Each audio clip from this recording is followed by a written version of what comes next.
So here we are. This is the A to Z challenge, and this month I'm talking about things that we're not supposed to talk about as writers. So the first topic today is being alone. So A.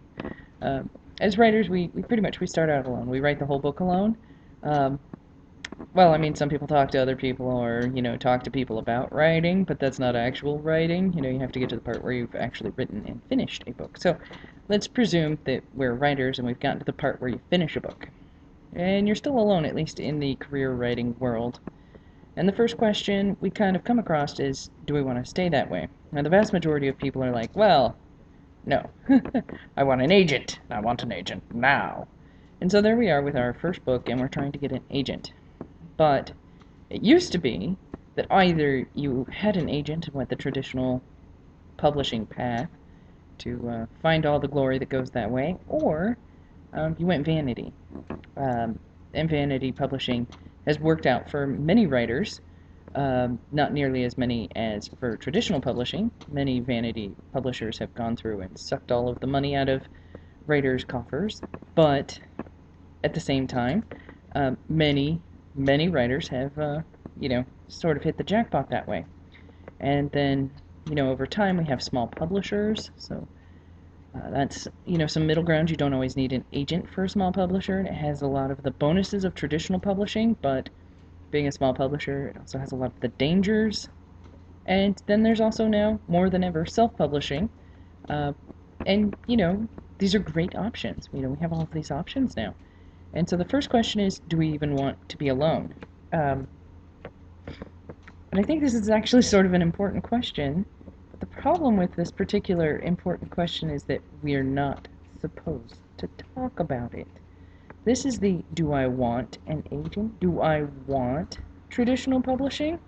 There are plenty of people who have gone non-traditional and have, done so to great success.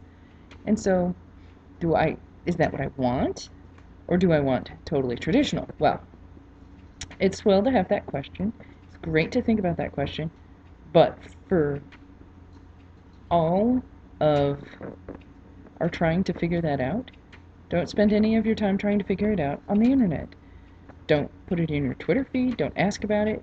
And the reason is because if an agent is looking at you about, representing you, or if a publisher is on the fence about publishing you, and you have publicly talked about not being certain of whether you want an agent or not, or whether you want a traditional publisher or not, and there you are asking about it on the internet, and one of them sees it and feels somehow that you've slighted their profession, that might be the, the deciding factor. So that's a topic we're not really supposed to talk about. We're not supposed to talk about whether or not we even want anyone else with us on this mad, crazy journey that is writing.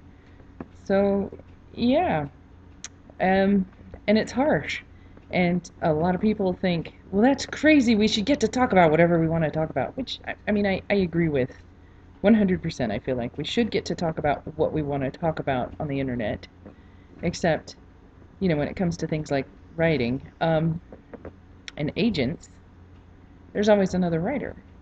There's always another writer. There's going to be somebody big right around the corner. There's going to be 100 people who are just like you right now. In fact, I saw a guy recently whose query looked like a book that I had just recently read. And this is my cat, who is interrupting my kitty here. So there's always another writer. There's always somebody else. And so we're not supposed to look like we're hesitant in any way, shape, or form. We're supposed to seem like we know exactly what we want and how we want it. It's just one of the myths. Alright. That was too long. We'll try again.